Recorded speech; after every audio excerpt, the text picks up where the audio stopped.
بسم اللہ الرحمن الرحیم۔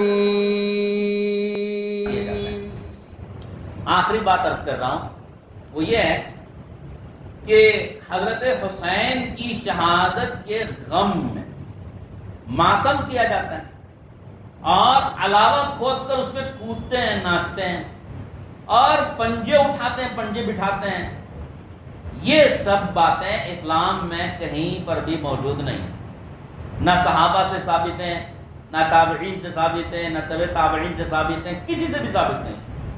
پہلی بات تو یہ کہ کسی کی بھی وفات پر غم منانا اسلام میں جائز تو ہے، لیکن اس کی حد ہے۔ کسی کی بھی وفات پر غم منانے کی حد ہے۔ کیا حد ہے؟ عورت کو یہ کہا گیا کہ اپنے شوہر کی وفات پر اس کی یاد میں وہ غم 4 مہینے 10 دن تک منا سکتی ہے۔ اسی کا نام عدت ہے۔ اب عدت عورت گزارتی ہیں 4 مہینے 10 دن شوہر کی وفات کے غم میں۔ کوئی نیا کپڑا نہیں پہنے گی، خوشبو نہیں لگائے گی، اور وہ جو زیب و زینت شوہر کے لیے اختیار کرتی تھی وہ نہیں کرے گی۔ غم منائے گی، غم میں رہے گی، سوگ میں رہے گی۔ 4 مہینے 10 دن 4 مہینے 10 دن پورے ہو گئے۔ اب اس کو بھی حکم یہ ہے کہ اب سوگ منانا چھوڑو، ختم کرو اور نارمل زندگی گزارو۔ تو ایک بیوی کو سب سے زیادہ اختیار دیا گیا 4 مہینے 10 دن کا اپنے شوہر کی وفات پر۔ اس کے علاوہ عام مسلمانوں کو کہا گیا کہ تمہارے لیے اجازت 3 دن کی، کسی کی وفات پر غم منانا 3 دن تک جائز ہے۔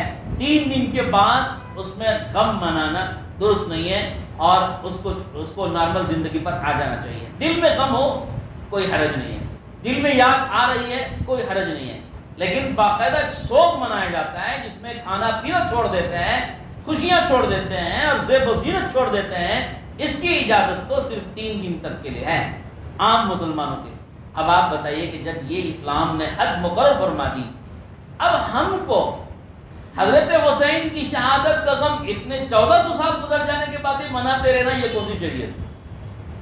اب دوسری بات یہ کہ آپ بتاؤ کہ حضرت حسین کی شہادت زیادہ حقدار تھی غم منانے کی یا ان کے نانا اللہ کے رسول صلی اللہ علیہ وسلم کی وفات زیادہ حقدار تھی غم منانے کی؟ اللہ کے رسول کی وفات تو زیادہ حقدار ہے۔ اگر آپ کو حضرت حسین کی شہادت کا غم منانا ہے، ماتم کرنا ہے، تو پھر اللہ کے رسول کی وفات پر کیوں نہیں غم منانا؟ اور پھر حضرت حسین سے بھی افضل بہت لوگ ہیں۔ حضرت حسین سے افضل تو ان کے والد حضرت علی ہیں، ان کی والدہ حضرت فاطمہ ان سے افضل ہیں، اور حضرت عمر، حضرت عثمان، حضرت ابوبکر رضی اللہ عنہ ان سے افضل ہیں۔ حضور کی چچا، شہید چچا حضرت حمزہ جن کو شہید کیا گیا، بے دردی سے شہید کیا گیا، ناک کاٹی، کان کاٹے گئے، اعضاء ان کے کاٹ کر لٹکائے گئے اور کلیجہ چیر کر کے کچا کلیجہ ہندا نے چبایا تھا۔ یہ سب دردناک منظر اللہ کے رسول کی آنکھوں کے سامنے اپنے چچا حضرت حمزہ کے ساتھ ہوا ہے غزوہ احد میں۔ حضور نے کبھی ان کا غم ایسا نہیں منایا۔ حضور کو ان کی وفات کا جو صدمہ ہوا تھا، اتنا کسی کی وفات پر صدمہ نہیں ہوا تھا۔ لیکن آج کیا بات ہے کہ ہم کسی کا غم نہیں منا رہے اور صرف حضرت حسین کا غم منا رہے ہیں، ان کی شہادت کا سوگ منا رہے ہیں، ماتم کر رہے ہیں، سینہ کوٹ رہے ہیں، کپڑے پھاڑ لے رہے ہیں، چھرے اور چاقو لے لے کے سینے پہ خامخواہ کا تماشا کر رہے ہیں۔ یہ کیا تماشا ہے؟ یہ سب کیا چیز ہے؟ یہ حقیقت میں مسلمان نادانی سے کر رہے ہیں۔ یہ حقیقت میں شیعوں کی ایجاد ہے، اور شیعہ کا ایک ڈھونگ ہے، یہ حقیقت بھی نہیں ہے۔ شیعہ ایک ڈھونگ کرتے ہیں، حقیقت میں حضرت حسین کی شہادت کے ذمہ دار خود شیعہ ہیں۔ اپنے گناہ کو، اپنی غلطی کو چھپانے کے لیے ان کی وفات کا سوگ مناتے ہیں، غم مناتے ہیں۔ سمجھے آپ؟ یہ سمجھنے کے لیے آپ کو ایک پوری تاریخ سننی پڑے گی، مجھے اس کا وقت نہیں ہے۔ غرض یہ سب شیعہ کی ایجاد ہے اور شیعہ کے تماشے ہیں، اور سب فرضی تماشے کرتے ہیں، حقیقی تماشے نہیں کرتے۔ حقیقت میں وہ سینے کو خون خار اور سینے کو چیر لینا اور خون ان کا جاری ہونا وغیرہ، یہ حقیقتاً کم ہوتا ہے، نظر بندی کے ساتھ زیادہ ہوتا ہے۔ غرض جو بھی ہوتا ہو، ہم کو تو شیعوں کی پیروی نہیں کرنی چاہیے اور شیعوں کی اتباع نہیں کرنا چاہیے۔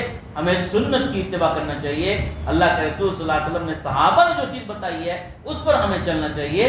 اگر صرف حضرت حسین کی شہادت کا غم منانا ہی اگر جائز ہوتا تو صرف حضرت حسین کے علاوہ دیگر صحابہ کرام بڑے بڑے ان کی بھی وفات کا دن آپ طے کر کے پھر اس دن بھی آپ کو سوگ منانا اور ماتم کرنا جائز ہو جاتا ہے اسلام میں. جبکہ کسی کی بھی وفات پر اس طرح سوگ منانا اور غم منانا جائز نہیں ہے اسلام کے اندر. تو پھر حضرت حسین کی شہادت پر ایسے سوگ منانا اور غم منانا اور ماتم کرنا کیسے جائز ہو جائے گا؟ اس لیے سمجھنا چاہیے. اللہ تعالیٰ ہم سب کو عمل کرنے کی توفیق نصیب فرمائے. اور میں تاکید کرتا ہوں، اپنے مصلیان کرام سے گزارش کرتا ہوں کہ خاص طور پر 10 محرم کے دن اہتمام کے ساتھ روزہ ضرور رکھیے، گھروں میں رہیے اور عبادت کیجیے. عبادت اللہ کو پسند ہے، اس لیے کہ محرم کے مہینوں میں اور عاشورے کے دن میں بھی عبادت کرنا اور نیکی کرنا اللہ کو بہت پسند ہے. احترام، قابل احترام مہینہ ہے. علماء نے لکھا ہے، حدیث پاک ہے، حضرت ابو ہریرہ رضی اللہ عنہ مرفوعاً روایت کرتے ہیں کہ ان مقدس مہینوں میں خاص طور پر جمعے کے دن میں عبادت کرنے کا اور نیکی کرنے کا ثواب بڑھا دیا جاتا ہے.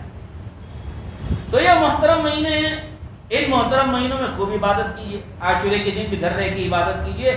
باہر نکلنا اور ان کے جلوس میں شریک ہونا اور ان کے ماتم میں شریک ہونا یا ان کے علاوے کے ساتھ جا کر کودنا یا اس کا تماشا دیکھنا سب ناجائز ہے، کیونکہ یہ اسلام کے خلاف چیزیں چل رہی ہیں. اگر آپ وہاں تماشا بھی کریں گے، دیکھیں گے، تو آپ نے گویا اس کو بڑھاوا دیا. ہم نے اور آپ نے گویا بڑھاوا دیا. ہمیں تو ان چیزوں کو ختم کرنا ہے. ہم اگر تماشے دیکھیں گے، شریک ہوں گے، دیکھیں گے جا کر، تو اگرچہ آپ اس میں انوالو نہیں ہو رہے ہیں لیکن دیکھ رہے ہیں، دیکھنے والا بھی گناہ میں برابر شریک ہوتا ہے، اس لیے کہ دیکھنے والے بھی بڑھاوا دے رہے ہوتے ہیں. اس لیے ہم کو دیکھنا بھی نہیں چاہیے ایسے تماشے، اس کو ختم کرنے کی کوشش کرنا چاہیے. اللہ تعالیٰ توفیق نصیب فرمائے. وآخر دعوانا الحمدللہ.